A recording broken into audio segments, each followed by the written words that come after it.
Question of how and why the United Nations is the crux of the great conspiracy to destroy the sovereignty of the United States and the enslavement of the American people within a UN one-world dictatorship is a complete and unknown mystery to the vast majority of the American people. The reason for this unawareness of the frightening danger to our country and to the entire free world is simple.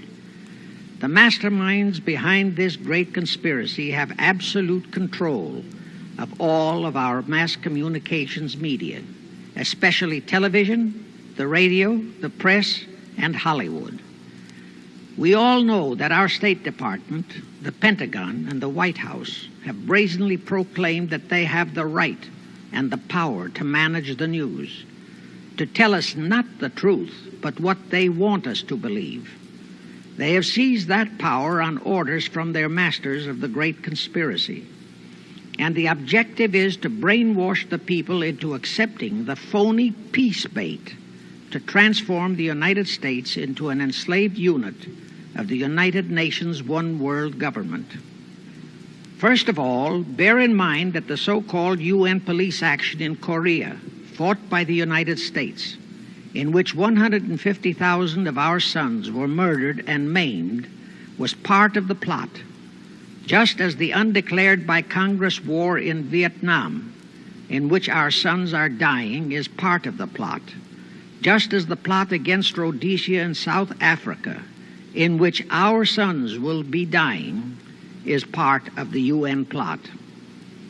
However, the vitally important thing for all Americans, all you mothers of the boys who died in Korea and are now dying in Vietnam, to know is that our so-called leaders in Washington, whom we elected to safeguard our nation and our Constitution, are the betrayers, and that behind them are a comparatively small group of men whose sole objective is to enslave the whole world of humanity in their satanic plot of one world government.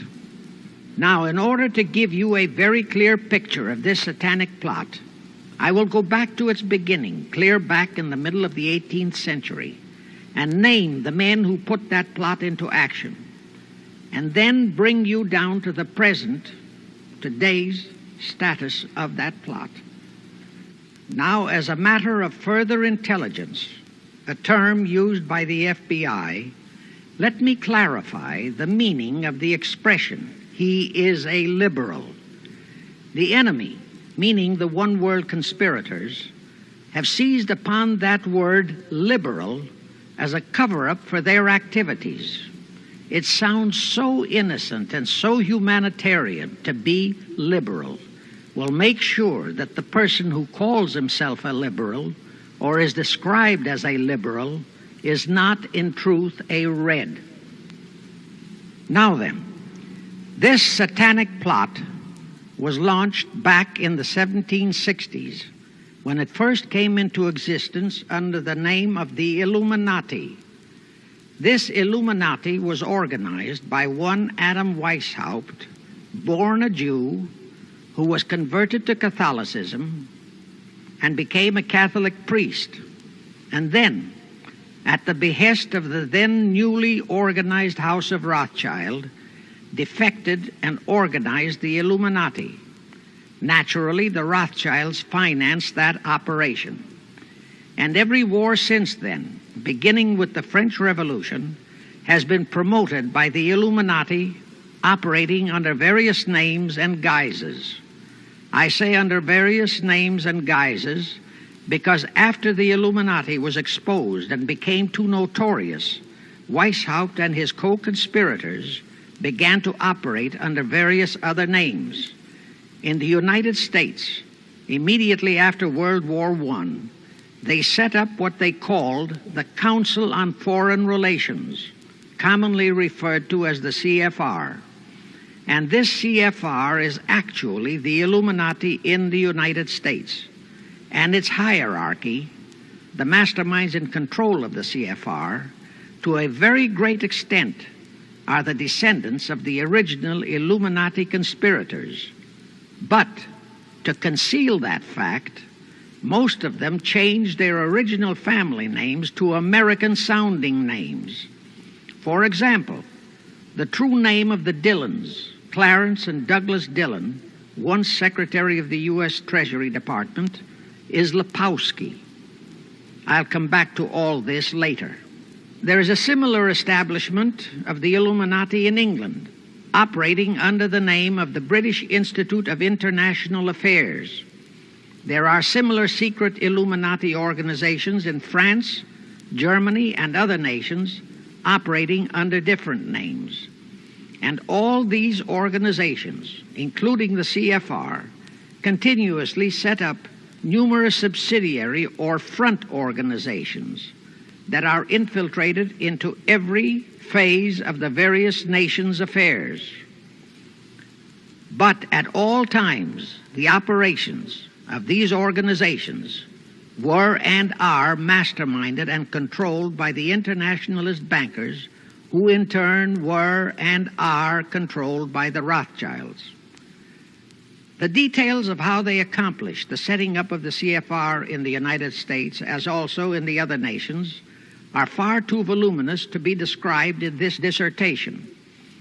But you can find it complete in News Bulletin number 122, entitled UN is Spawn of the Illuminati, and News Bulletin number 123, entitled CFR Completely Unmasked as Illuminati. Both are published by the Cinema Educational Guild, Post Office Box 46205, Hollywood, California. You can get them for 50 cents per copy by writing to that address.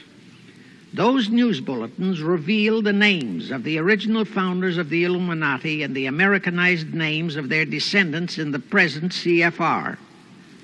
Now I'll go back to the activities of the original Illuminati conspirators. As revealed in News Bulletin number 122, one branch of the Rothschild family had financed Napoleon.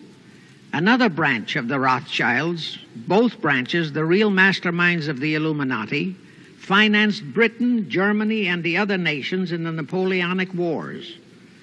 Immediately after the Napoleonic Wars, the Illuminati assumed that all the nations were so destitute and so weary of wars that they'd be glad for any solution.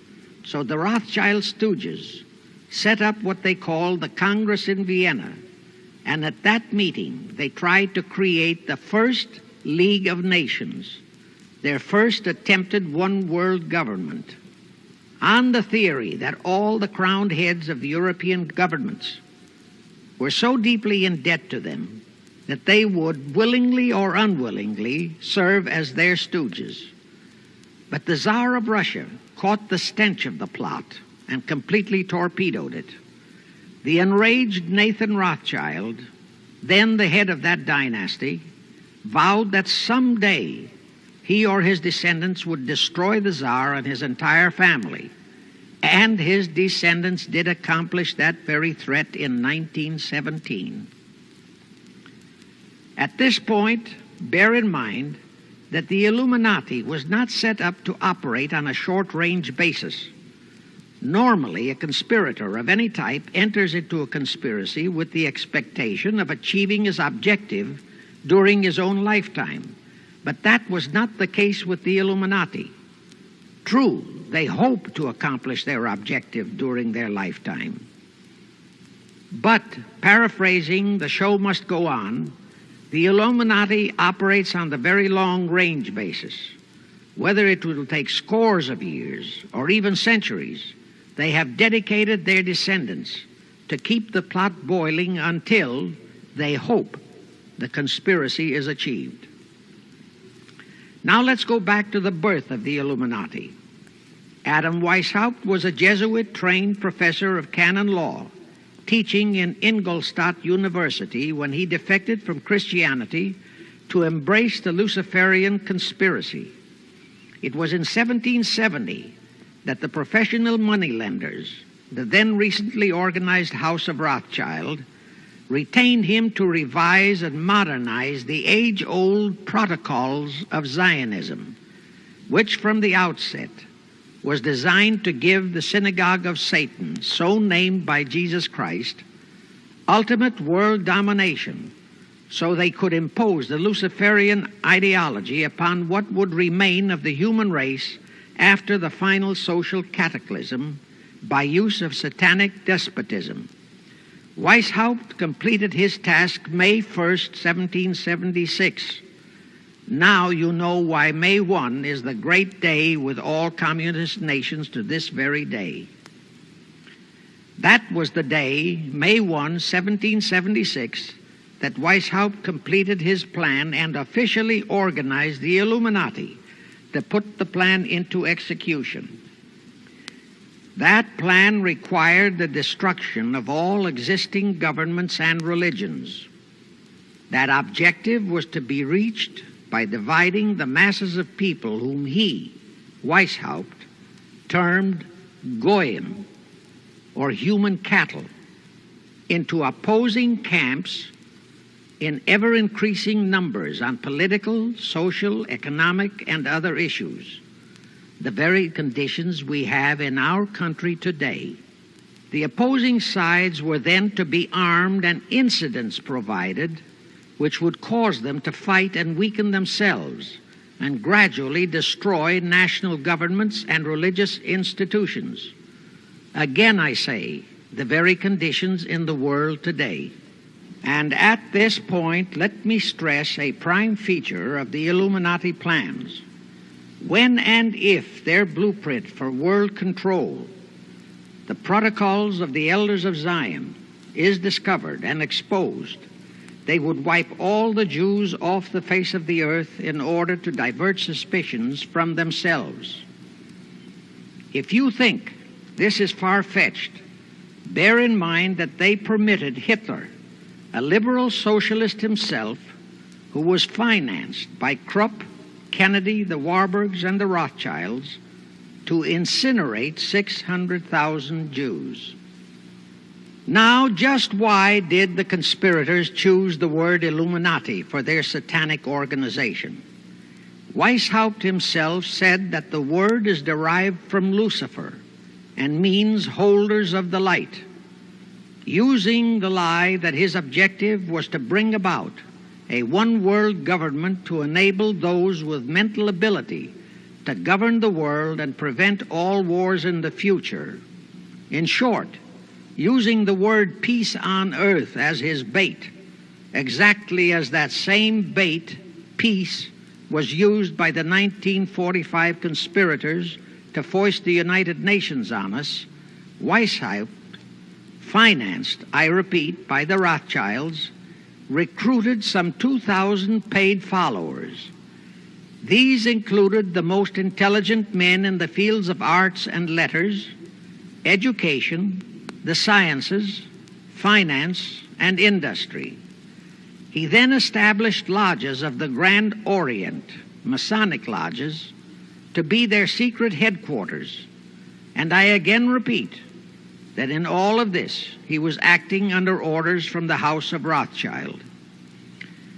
The main features of the Weishaupt plan of operation required his Illuminati to do the following things to help them to accomplish their purpose. Number one, use monetary and sex bribery to obtain control of men already in high places in the various levels of all governments and other fields of endeavor. Once influential persons had fallen for the lies, deceits, and temptations of the Illuminati, they were to be held in bondage by application of political and other forms of blackmail, threats of financial ruin, public exposure and physical harm, even death, to themselves and loved members of their families. Do you realize how many present top officials in our federal government in Washington are controlled in just that way by the CFR? Do you realize how many homosexuals in our State Department, the Pentagon, all federal agencies, even in the White House, are controlled that way? Number two, Illuminati on the faculties of colleges and universities were to cultivate students possessing exceptional mental ability belonging to well-bred families with international leanings and recommend them for special training in internationalism. Such training was to be provided by granting scholarships to those selected by the Illuminists. That gives you an idea what a Rhodes Scholarship means. It means indoctrination into accepting the idea that only a one-world government can put an end to recurring wars and strife. That's how the United Nations was sold to the American people. One of the most notable Rhodes Scholars we have in our country is Senator William J. Fulbright, sometimes referred to as Half-Bright. His entire voting record spells Illuminati. All such scholars were to be first persuaded and then convinced that men of special talent and brains have the right to rule those less gifted on the ground that the masses don't know what is best for them physically, mentally, and spiritually. In addition to the Rhodes and similar scholarships, today there are 3 special Illuminati schools located in Gordonstown in Scotland, Salem in Germany, and Anavrita in Greece. These 3 are known ones, but there are others that are kept undercover. Prince Philip, the husband of Britain's Queen Elizabeth, was educated at Gordonstown at the instigation of Lord Louis Mountbatten, his uncle, a Rothschild relative, who became Britain's admiral of the fleet after World War II ended. Number 3, all influential people trapped into coming under the control of the Illuminati, plus the students who had been specially educated and trained, were to be used as agents and placed behind the scenes of all governments as experts and specialists, so they would advise the top executives to adopt policies which would, in the long run, serve the secret plans of the Illuminati one-world conspiracy and bring about the destruction of the governments and religions they were elected or appointed to serve. Do you know how many such men operate in our government at this very time? Rusk, McNamara, Hubert Humphrey, Fulbright, Kuchel, and go on and on and on.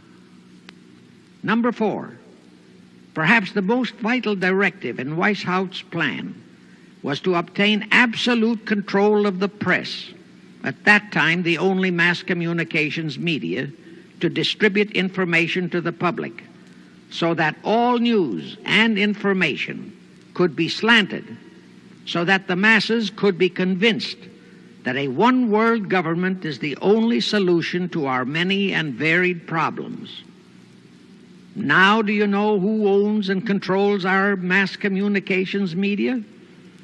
I'll tell you, practically all the movie lots in Hollywood is owned by the Lehmans, Kuhn, Loeb and Company, Goldman Sachs, and other internationalist bankers. All the national radio and TV channels in the nation are owned and controlled by those same internationalist bankers. The same is true of every chain of metropolitan newspapers and magazines, also of the press wire services, such as Associated Press, United Press International, etc. The supposed heads of all those media are merely the fronts for the internationalist bankers, who in turn compose the hierarchy of the CFR, today's Illuminati in America. Now can you understand why the Pentagon's press agent Sylvester so brazenly proclaimed that the government has the right to lie to the people? What he really meant was that our CFR-controlled government had the power to lie to and be believed by the brainwashed American people. And let's again go back to the first days of the Illuminati. Because Britain and France were the 2 greatest world powers in the late years of the 18th century, Weishaupt ordered the Illuminati to foment the colonial wars, including our Revolutionary War, to weaken the British Empire, and organize the French Revolution to destroy the French Empire. He scheduled the French Revolution to start in 1789. However, in 1784, a true act of God placed the Bavarian government in possession of evidence which proved the existence of the Illuminati, and that evidence could have saved France if they, the French government, hadn't refused to believe it.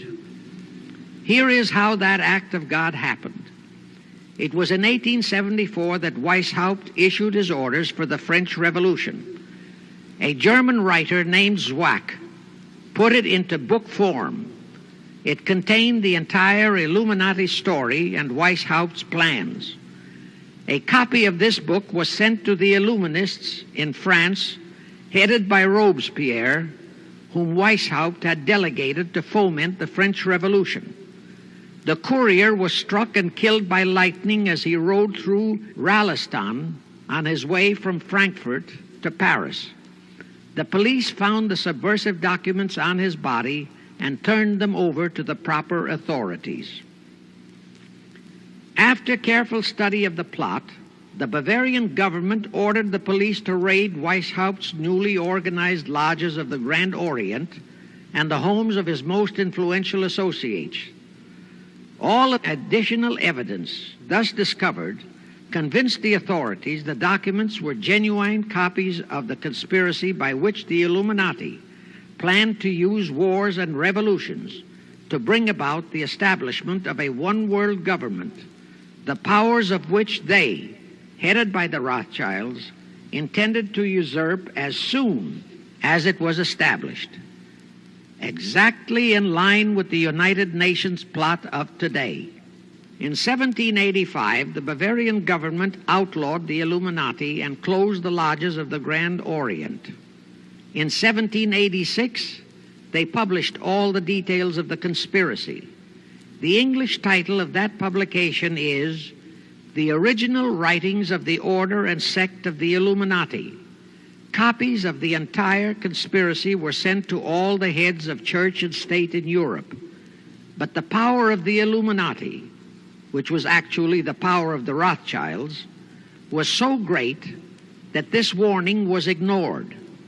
Nevertheless, Illuminati became a dirty word, and it went underground. At the same time, Weishaupt ordered Illuminists to infiltrate into the lodges of Blue Masonry and form their own secret societies within all secret societies. Only Masons who proved themselves internationalists and those whose conduct proved they had defected from God were initiated into the Illuminati. Thenceforth, the conspirators donned the cloak of philanthropy and humanitarianism to conceal their revolutionary and subversive activities. In order to infiltrate into Masonic lodges in Britain, Weishaupt invited John Robison over to Europe. Robison was a high-degree Mason in the Scottish Rite. He was a professor of natural philosophy at Edinburgh University and secretary of the Royal Society of Edinburgh. Robison did not fall for the lie that the objective of the Illuminati was to create a benevolent dictatorship, but he kept his reactions to himself so well that he was entrusted with a copy of Weishaupt's revised conspiracy for study and safekeeping. Anyway, because the heads of state and church in France were deluded into ignoring the warnings given them, the revolution broke out in 1789 as scheduled by Weishaupt. In order to alert other governments to their danger, in 1798 Robison published a book entitled Proof of a Conspiracy to Destroy All Governments and Religions. But his warnings were ignored, exactly as our American people have been ignoring all warnings about the United Nations and the Council on Foreign Relations, the CFR. Now here is something that will stun and very likely outrage many who hear this, but there is documentary proof that our own Thomas Jefferson and Alexander Hamilton became students of Weishaupt. Jefferson was one of Weishaupt's strongest defenders when he was outlawed by his government. And it was Jefferson who infiltrated the Illuminati into the then newly organized lodges of the Scottish Rite in New England. Here is the proof. In 1789, John Robeson warned all Masonic leaders in America that the Illuminati had infiltrated into their lodges. And on July 19, 1789, David Papin, president of Harvard University, issued the same warning to the graduating class and lectured them on the influence Illuminism was acquiring on American politics and religion. And to top it off, John Quincy Adams, who had organized the New England Masonic lodges, issued his warnings. He wrote 3 letters to Colonel William L. Stone, a top Mason, in which he exposed how Jefferson was using Masonic lodges for subversive, Illuministic purposes. Those 3 letters are at this very time in Rittenberg Square Library in Philadelphia. In short, Jefferson, founder of the Democratic Party, was a member of the Illuminati, which at least partly accounts for the condition of the party at this time. And through infiltrations of the Republican Party, we have exactly nothing of loyal Americanism today. That disastrous rebuff at the Congress at Vienna, created by the Tsar of Russia, did not by any means destroy the Illuminati conspiracy. It merely forced them to adopt a new strategy. Realizing that the one world idea was, for the moment, killed, the Rothschilds decided that to keep the plot alive, they'd have to do it by heightening their control of the money systems of the European nations. Earlier, by a ruse, the outcome of the Battle of Waterloo had been falsified. Rothschild had spread a story that Napoleon had won that battle. That had precipitated a terrific panic on the stock market in England. All stocks had plummeted down to practically zero, and Nathan Rothschild bought all the stocks for virtually a penny on its dollar values.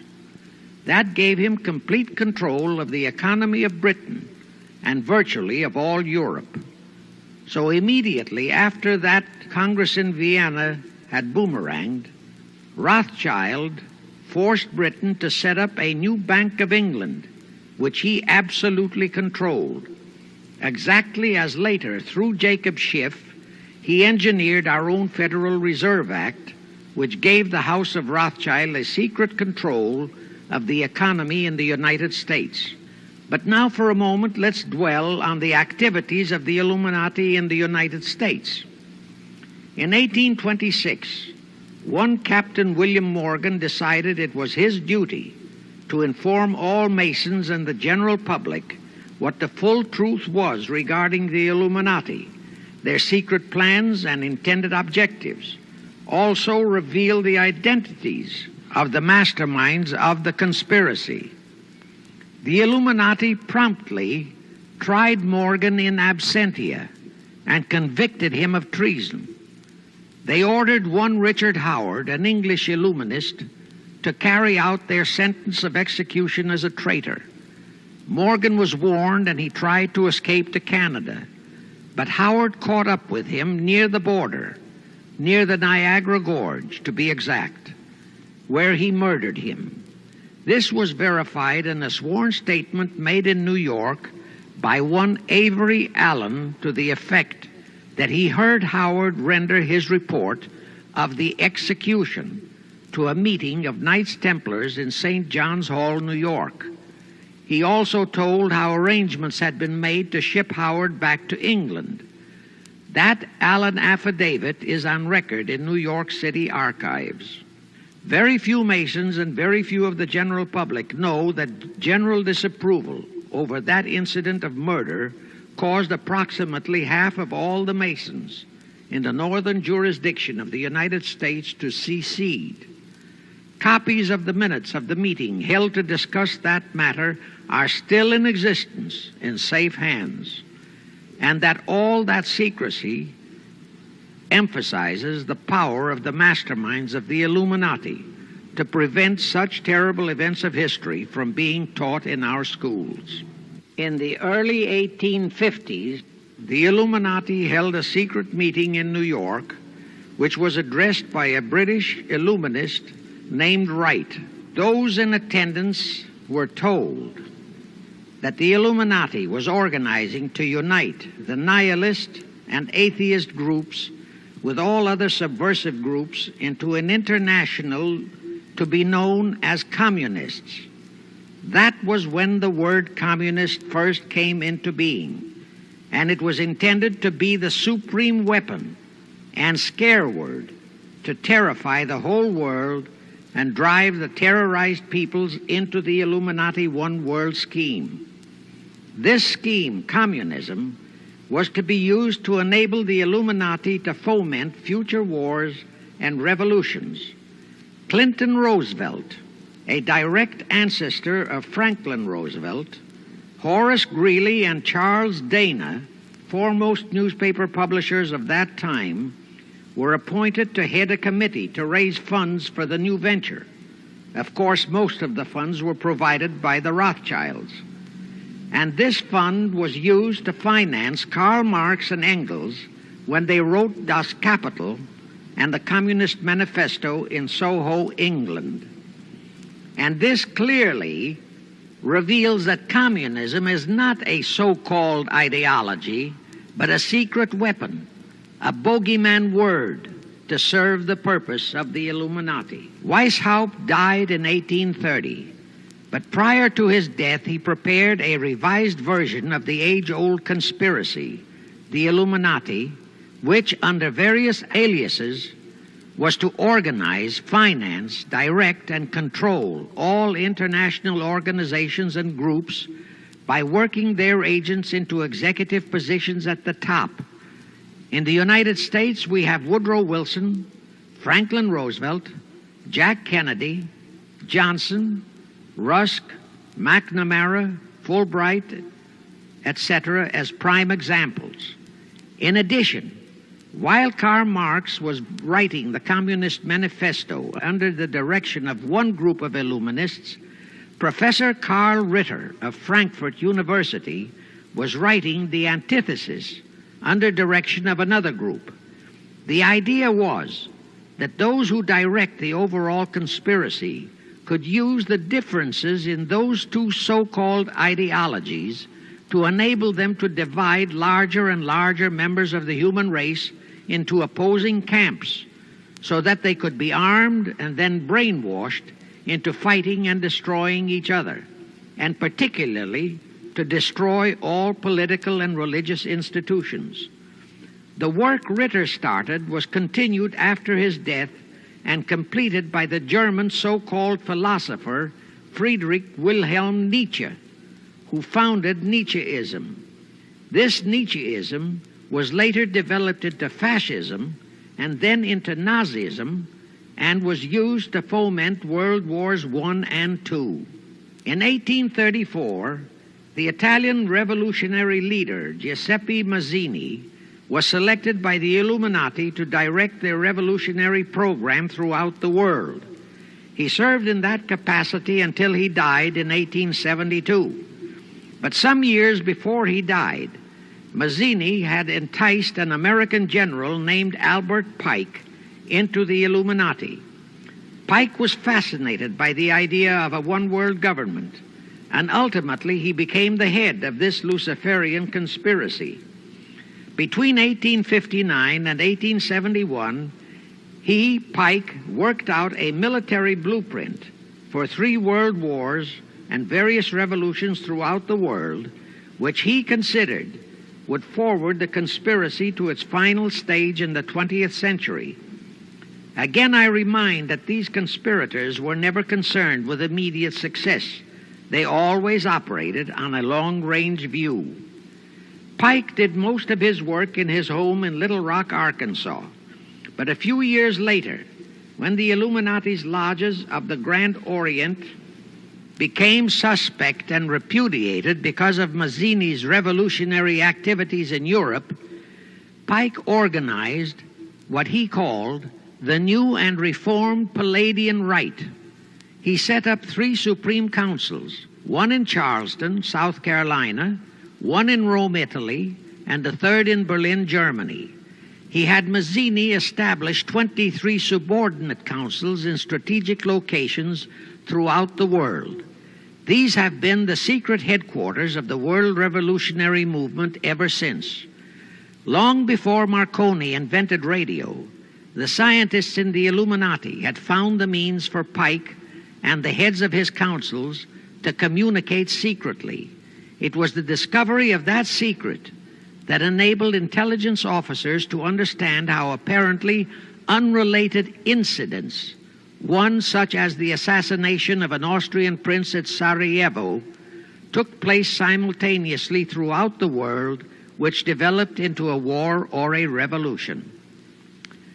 Pike's plan was as simple as it has proved effective. It called for communism, Nazism, political Zionism, and other international movements be organized and used to foment 3 global world wars and at least 2 major revolutions. The First World War was to be fought so as to enable the Illuminati to destroy Tsarism in Russia, as vowed by Rothschild after the Tsar had torpedoed his scheme at the Congress in Vienna, and to transform Russia into a stronghold of atheistic communism. The differences stirred up by agents of the Illuminati between the British and German empires were to be used to foment this war. After the war would be ended, communism was to be built up and used to destroy other governments and weaken religions. World War II, when and if necessary, was to be fomented by using the controversies between fascists and political Zionists. And here let it be noted that Hitler was financed by Krupp, the Warburgs, the Rothschilds, and other internationalist bankers, and that the slaughter of the supposed 600,000 Jews by Hitler didn't bother the Jewish internationalist bankers at all. That slaughter was necessary in order to create worldwide hatred of the German people and thus bring about the war against them. In short, this Second World War was to be fought to destroy Nazism and to increase the power of political Zionism so that the State of Israel could be established in Palestine. During this World War II, international communism was to be built up until it equaled in strength that of united Christendom. When it reached that point, it was to be contained and kept in check until required for the final social cataclysm. As we know now, Roosevelt, Churchill, and Stalin put that exact policy into effect, and Truman, Eisenhower, Kennedy, and Johnson continued that same exact policy. World War III is to be fomented by using the so-called controversies the agents of the Illuminati, operating under whatever new name, are now stirring up between the political Zionists and the leaders of the Muslim world. That war is to be directed in such a manner that all of Islam and political Zionism, Israel, will destroy each other, while at the same time the remaining nations, once more divided on this issue, will be forced to fight themselves into a state of complete exhaustion, physically, mentally, spiritually, and economically. Now, can any thinking person doubt that the intrigue now going on in the Near, Middle, and Far East is designed to accomplish that satanic objective? Pike himself foretold all this in a statement he made to Mazzini on August 15, 1871. Pike stated that after World War III is ended, those who will inspire to undisputed world domination will provoke the greatest social cataclysm the world has ever known. Quoting his own words, taken from the letter he wrote to Mazzini, and which letter is now catalogued in the British Museum in London, England, he said, "We shall unleash the nihilists and the atheists, and we shall provoke a great social cataclysm which in all its horror will show clearly to all nations the effect of absolute atheism, the origin of savagery and of most bloody turmoil. Then everywhere the people forced to defend themselves against the world minority of revolutionaries will exterminate those destroyers of civilization, and the multitudes disillusioned with Christianity, whose deistic spirits will be from that moment on without direction and leadership, and anxious for an ideal but without knowledge where to send its adoration, will receive the true light through the universal manifestation of the pure doctrine of Lucifer, brought finally out into public view, a manifestation which will result from a general reactionary movement which will follow the destruction of Christianity and atheism, both conquered and exterminated at the same time." When Mazzini died in 1872, Pike made another Italian revolutionary leader named Adrian Lemmy his successor. Lemmy, in turn, was succeeded by Lenin and Trotsky, then by Stalin. The revolutionary activities of all those men were financed by British, French, German, and American international bankers, all of them dominated by the House of Rothschild.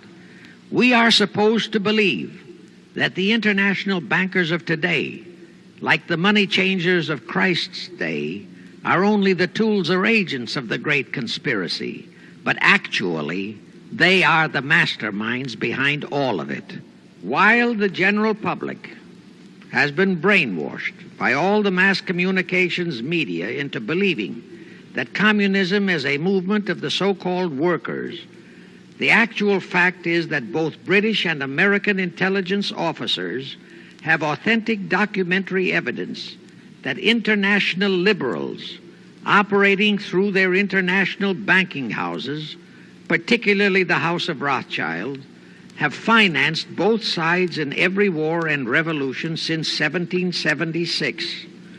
Those who today comprise the conspiracy, the CFR in the United States, direct our governments, whom they hold in usury through such methods as the Federal Reserve System in America, to fight wars such as Vietnam, created by the United Nations, so as to further Pike's Illuminati plans to bring the world to that stage of the conspiracy when atheistic communism and the whole of Christianity can be forced into an all-out Third World War within each remaining nation, as well as on an international scale. The headquarters of the great conspiracy in the late 1700s was in Frankfurt, Germany, where the House of Rothschild had been established by Mayer Anschelm, who adopted the Rothschild name and linked together other international financiers who had literally sold their souls to the devil. After the Bavarian government's exposure in 1786, the conspirators moved their headquarters to Switzerland, then to London. Since World War II, after Jacob Schiff, the Rothschild's boy in America, died, the headquarters of the American branch has been in the Harold Pratt Building, New York, and the Rockefellers, originally protégés of Schiff, have taken over the manipulation of finances in America for the Illuminati. In the final phases of the conspiracy, the one world government will consist of the king dictator, head of the United Nations, the CFR, and a few billionaires, economists, and scientists who have proved their devotion to the great conspiracy. All others are to be integrated into a vast conglomeration of mongrelized humanity, actually slaves. Now let me show you how our federal government and the American people have been sucked into the one world takeover plot of the Illuminati great conspiracy. And always bear in mind that the United Nations was created to become the housing for that one world so-called liberal conspiracy. The real foundations of the plot for the takeover of the United States were laid during the period of our Civil War. Not that Weishaupt and the earlier masterminds had ever overlooked the New World. As I have previously indicated, Weishaupt had his agents planted over here as far back as the Revolutionary War. But George Washington was more than a match for them. It was during the Civil War that the conspirators launched their first concrete efforts. We know that Judah Benjamin, chief advisor of Jefferson Davis, was a Rothschild agent. We also know that there were Rothschild agents planted in Abraham Lincoln's cabinet who tried to sell him into a financial dealing with the House of Rothschild. But old Abe saw through the scheme and bluntly rejected it, thereby incurring the undying enmity of the Rothschilds, exactly as the Russian Tsar did when he torpedoed their first League of Nations at the Congress in Vienna. Investigation of the assassination of Lincoln revealed that the assassin, Booth, was a member of a secret conspiratorial group. Because there were a number of highly important government officials involved, the name of the group was never revealed, and it became a mystery, exactly as the assassination of Jack Kennedy still is a mystery. But I am sure it will not for long remain a mystery. Anyway, the ending of the Civil War destroyed, temporarily, all chances of the House of Rothschild to get a clutch on our money system, such as they had acquired in Britain and other nations in Europe. I say temporarily because the Rothschilds and the masterminds of the conspiracy never quit. So they had to start from scratch, but they lost no time in getting started.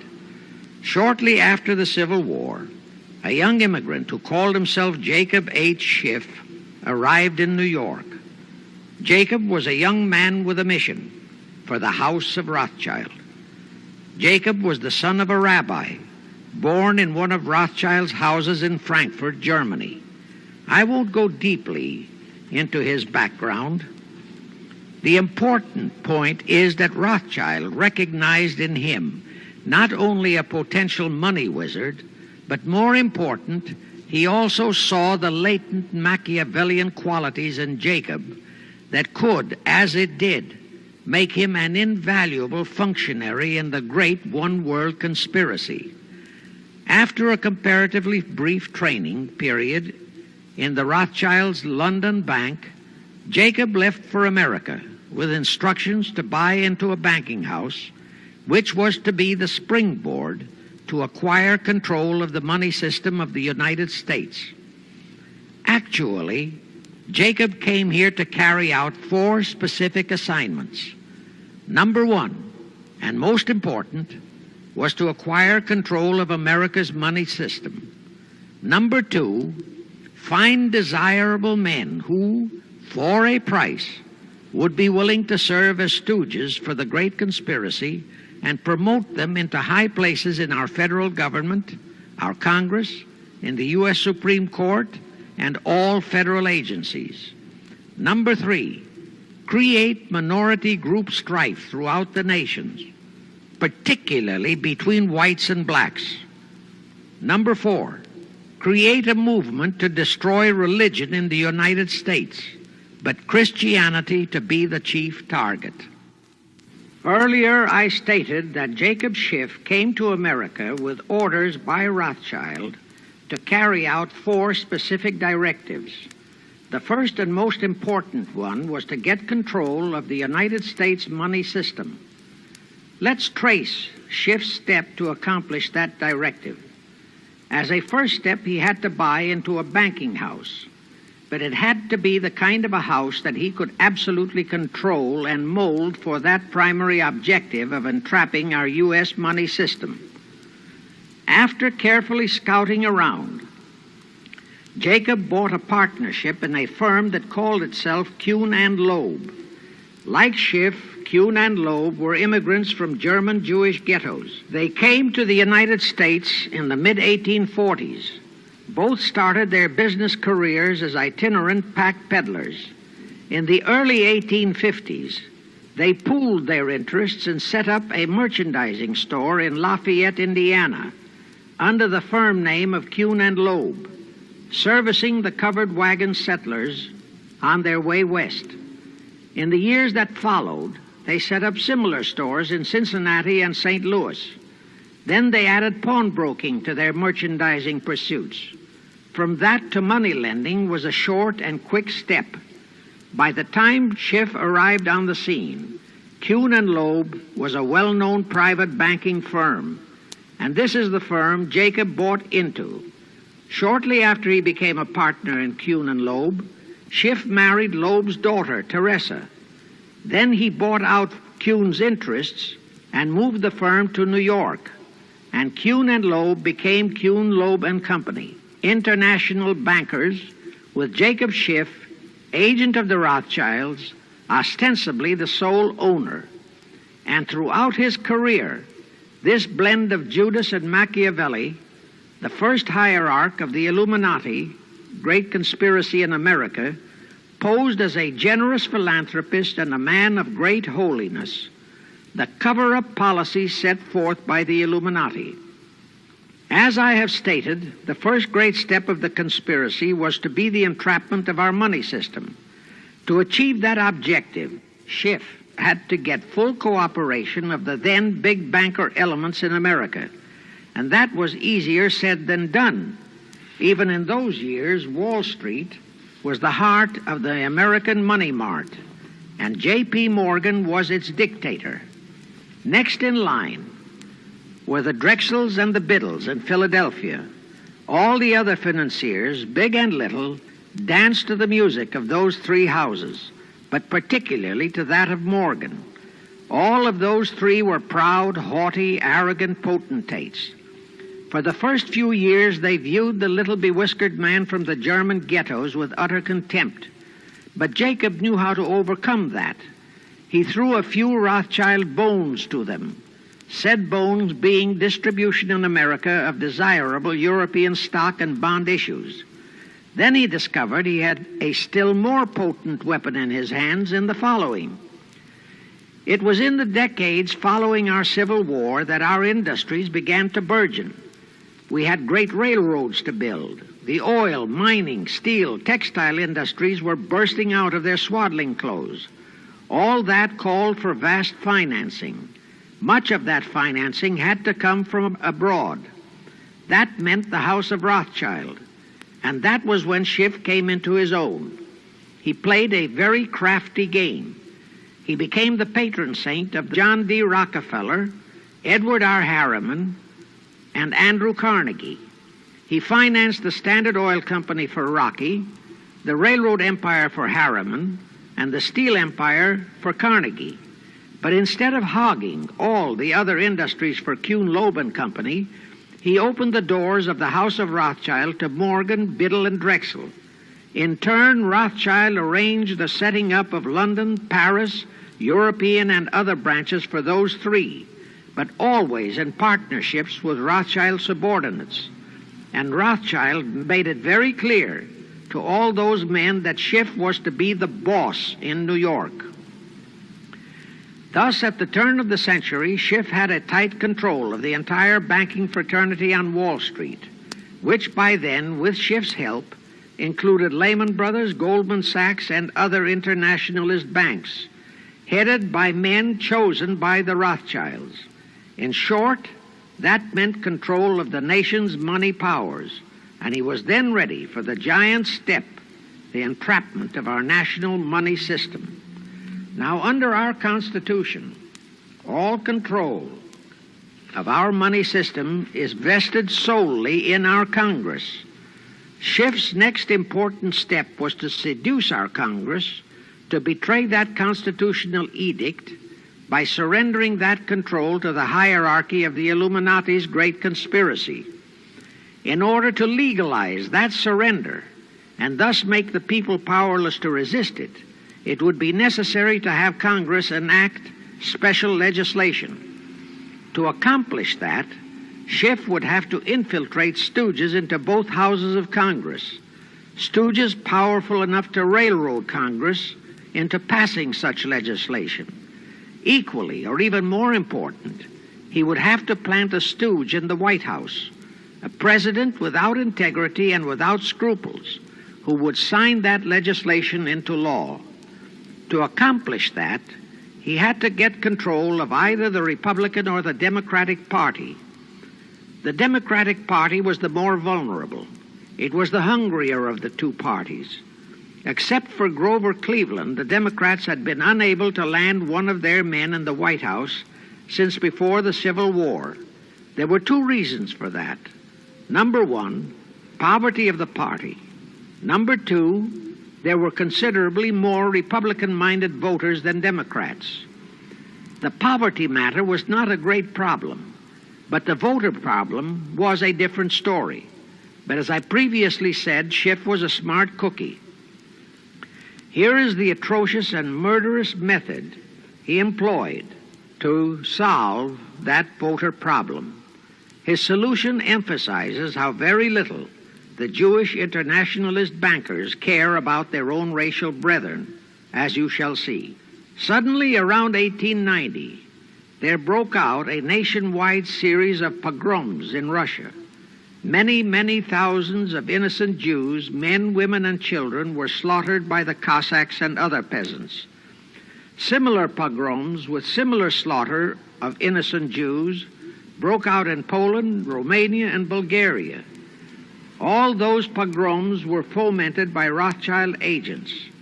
As a result, Jewish terrified refugees from all those nations swarmed into the United States, and that continued throughout the next 2 or 3 decades because the pogroms were continuous through all those years. All those refugees were aided by self-styled humanitarian committees set up by Schiff, the Rothschilds, and all the Rothschild affiliates. In the main, the refugees streamed into New York, but the Schiff-Rothschild humanitarian committees found ways to shuffle many of them into other large cities, such as Chicago, Boston, Philadelphia, Detroit, Los Angeles, etc. All of them were quickly transformed into naturalized citizens and educated to register as Democrats. Thus, all of that so-called minority group became solid Democratic voter blocs in their communities, all controlled and maneuvered by their so-called benefactors. And shortly after the turn of the century, they became vital factors in the political life of our nation.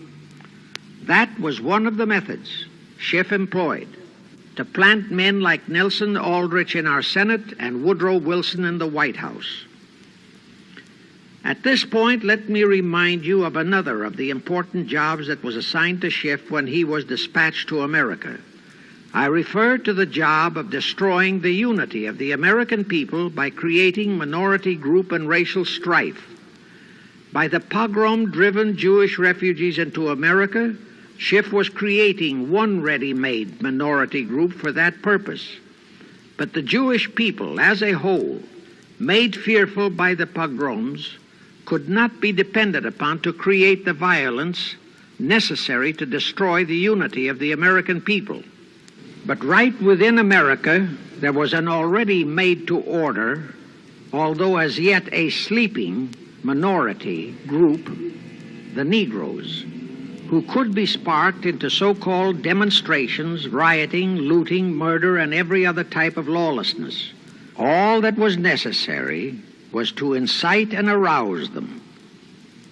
Together, those two minority groups, properly maneuvered, could be used to create exactly the kind of strife in America the Illuminati would need to accomplish their objective. Thus, at the same time that Schiff and his co-conspirators were laying their plans for the entrapment of our money system, they were also perfecting plans to hit the unsuspecting American people with an explosive and terrifying racial upheaval that would tear the people into hate fractions and create chaos throughout the nation, especially on all college and university campuses. all protected by Earl Warren decisions and our so-called leaders in Washington. Of course, perfecting those plans required time and infinitely patient organizing. Now, to remove all doubts, I'll take a few moments to give you documentary proof of this racial strife plot. First of all, they had to create leaderships and organizations to draw in millions of dupes, both Jewish and Negroes, who would do the demonstrating and commit the rioting, looting, and lawlessness. So in 1909, Schiff, the Laymans, and other conspirators organized and set up the National Association for the Advancement of the Colored People, known as the NAACP. The presidents, directors, and legal counsels of the NAACP were always white men, Jews appointed by Schiff. And this is the case to this very day. Then, in 1913, the Schiff Group organized the Anti-Defamation League of the B'nai B'rith, commonly known as the ADL, to serve as the Gestapo and hatchet man outfit for the entire great conspiracy. Today, this sinister ADL maintains over 2,000 agencies in all parts of the country, and they advise and completely control every action of the NAACP, CORE, of the Urban League, of all the other so-called Negro civil rights organizations throughout the nation, including such leaders as Martin Lucifer King, Stokely Carmichael, Bayard Rustin, and others of that ilk. In addition, the ADL acquired absolute control of the advertising budgets of many department stores, hotel chains, and TV and radio industrialist sponsors, also advertising agencies, in order to control practically all the mass communications media and force every loyal newspaper to slant and falsify the news, and to further incite and at the same time create sympathy for the lawlessness and violence of the Negro mobs. Here is documentary proof of the beginning of their deliberate plot to foment the Negroes into all their lawlessness. Around 1910, one Israel Zangwill wrote a play entitled The Melting Pot. It was sheer propaganda to incite the Negroes and Jews, because the play purportedly visualized how the American people were discriminating against and persecuting Jews and Negroes. At that time, nobody seemed to realize that it was a propaganda play. It was that cleverly written. The propaganda was well wrapped up in the truly great entertainment in the play, and it was a big Broadway hit. Now, in those years, the legendary Diamond Jim Brady used to throw a banquet at the famous Delmonico restaurant in New York after the opening performance of a popular play. He threw such a party for the cast of The Melting Pot, its author, producer, and chosen Broadway celebrities. By then, I'd already made a personal mark on the Broadway theater and was invited to that party. There I met George Bernard Shaw and a Jewish writer named Israel Cohen. Zangwill, Shaw, and Cohen were the triumvirate who created the Fabian Society in England and had worked closely with a Frankfurt Jew named Mordecai, who had changed his name to Karl Marx. But remember, at that time, both Marxism and communism were just emerging, and nobody paid much attention to either, and nobody suspected the propaganda in the writings of those three really brilliant writers. At that banquet, Israel Cohen told me he was then engaged in writing a book which was to be a follow-up on Zangwill's The Melting Pot. The title of his book was to be A Racial Program for the 20th Century. At that time, I was completely absorbed by my work as a playwright, and significant as that title was, its real objective never dawned on me, nor was I interested in reading the book. But it suddenly hit me with the force of a hydrogen bomb when I received a newspaper clipping of an item published by the Washington, D.C. Evening Star in May 1957. That item was a verbatim reprint of the following excerpt in Israel Cohen's book, A Racial Program for the 20th Century, and it reads, as I quote, "We must realize that our party's most powerful weapon is racial tension. By propounding into the consciousness of the dark races that for centuries they have been oppressed by the whites, we can mold them to the program of the Communist Party. In America, we will aim for subtle victory. While inflaming the Negro minority against the whites, we will instill in the whites a guilt complex for their exploitation of the Negroes. We will aid the Negroes to rise to prominence in every walk of life, in the professions and in the world of sports and entertainment. With this prestige, the Negro will be able to intermarry with the whites and begin a process which will deliver America to our cause." That same excerpt was entered into the congressional record of June 7, 1957 by Representative Thomas G. Abernathy. Thus the authenticity of that passage in Cohen's book was fully established. But the one question that remained in my mind was whether it represented the official policy or plot of the Communist Party or just a personal expression of Cohen himself. Hence I sought more proof, and I found it.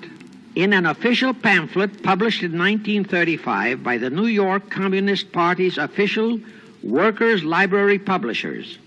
That pamphlet was entitled, "The Negroes in a Soviet America."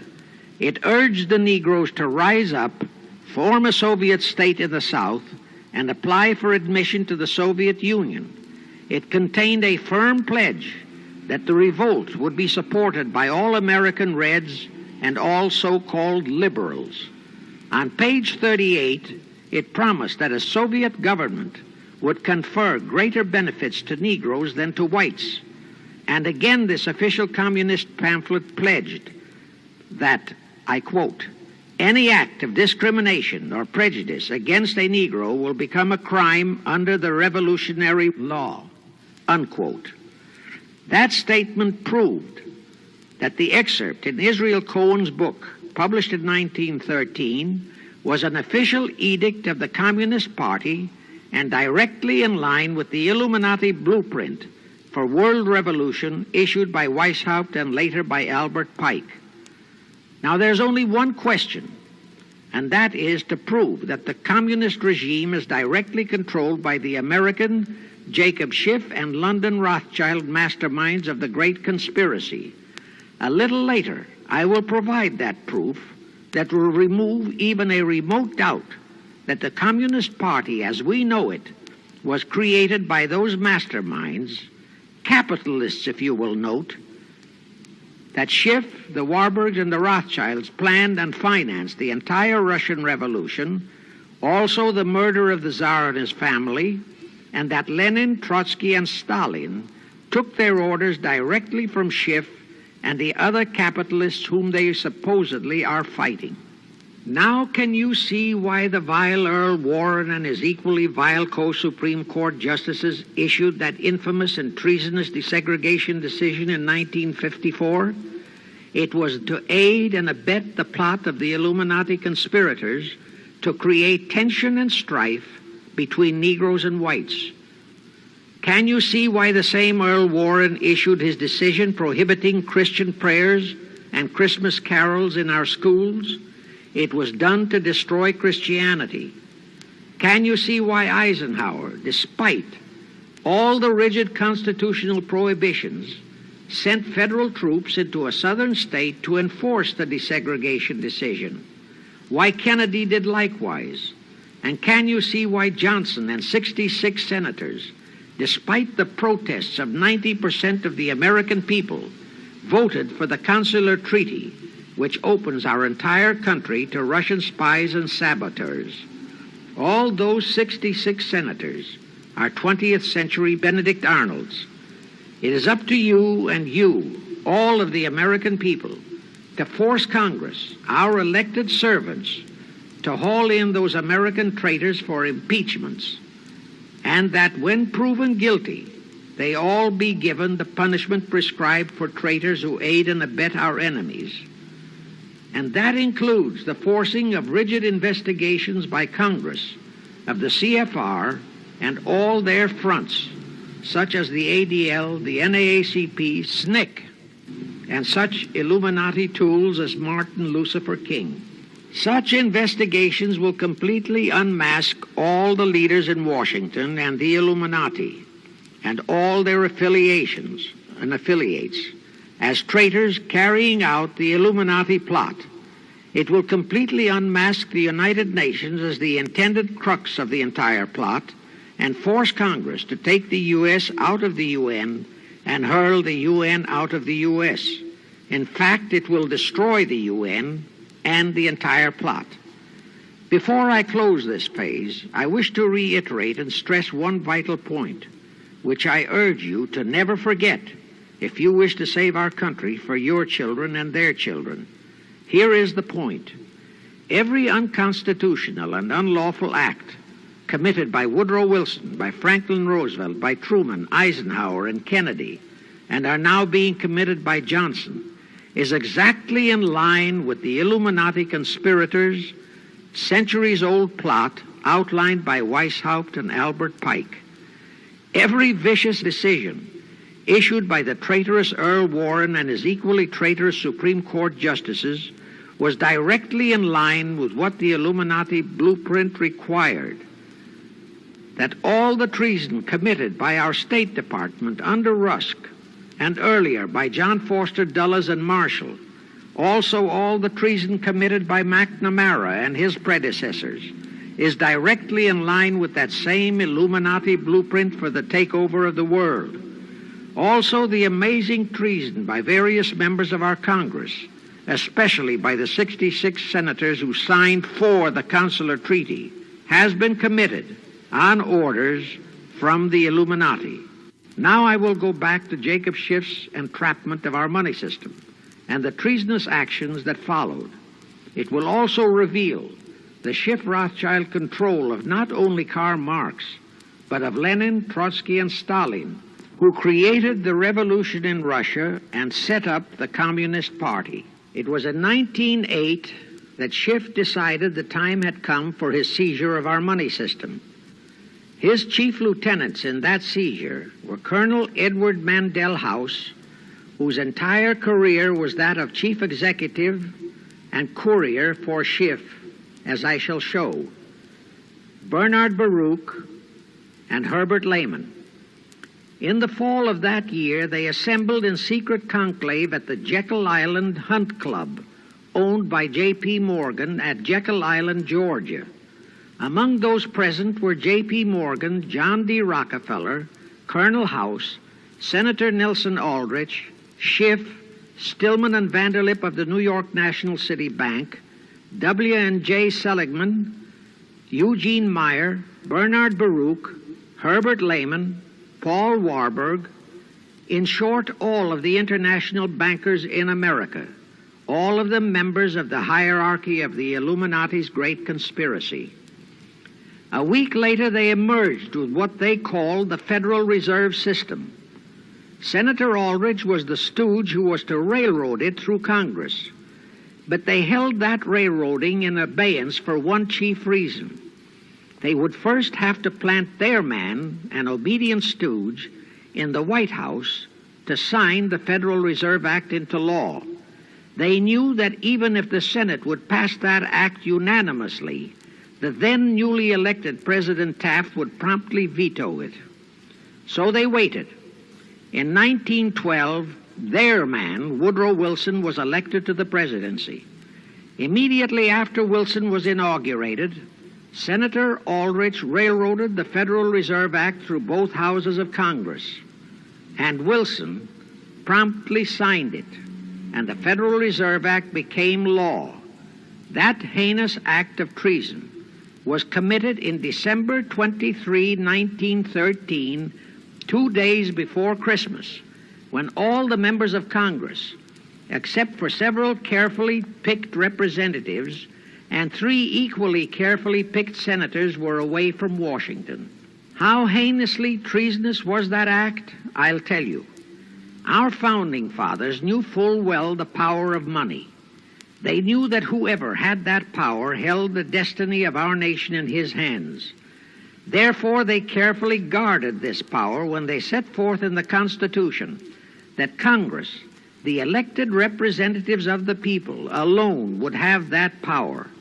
The constitutional language on this point is brief, concise, and specific, stated in Article 1, Section 8, Paragraph 5, defining the duties and powers of Congress, and I quote, "To coin money, regulate the value thereof, and of foreign coin, and the standard of weights and measures," unquote. But on that tragic, unforgettable day of infamy, December 23, 1913, the men we sent to Washington to safeguard our interests, the representatives and senators and Woodrow Wilson, delivered the destiny of our nation into the hands of two aliens from Eastern Europe, Jacob Schiff and Paul Warburg. Warburg was a very recent immigrant who came here on orders from Rothschild for the express purpose of blueprinting that foul Federal Reserve Act. Now, the vast majority of the American people think that the Federal Reserve System is a United States government-owned agency. That is positively false. All of the stock of the Federal Reserve banks is owned by the member banks, and the heads of the member banks are all members of the hierarchy of the great Illuminati conspiracy known today as the CFR. The details of that act of treason in which many traitorous so-called Americans participated are far too long for this recording, but all those details are available in a book entitled The Federal Reserve Conspiracy, written by Eustace Mullins. In that book, Mullins tells the entire horrifying story and backs it up with unquestionable documentations. Aside from it being a truly fascinating and shocking story of that great betrayal, every American should read it as a matter of vital intelligence for the time when the whole American people will finally come awake and smash the entire conspiracy. And with God's help, that awakening will surely come.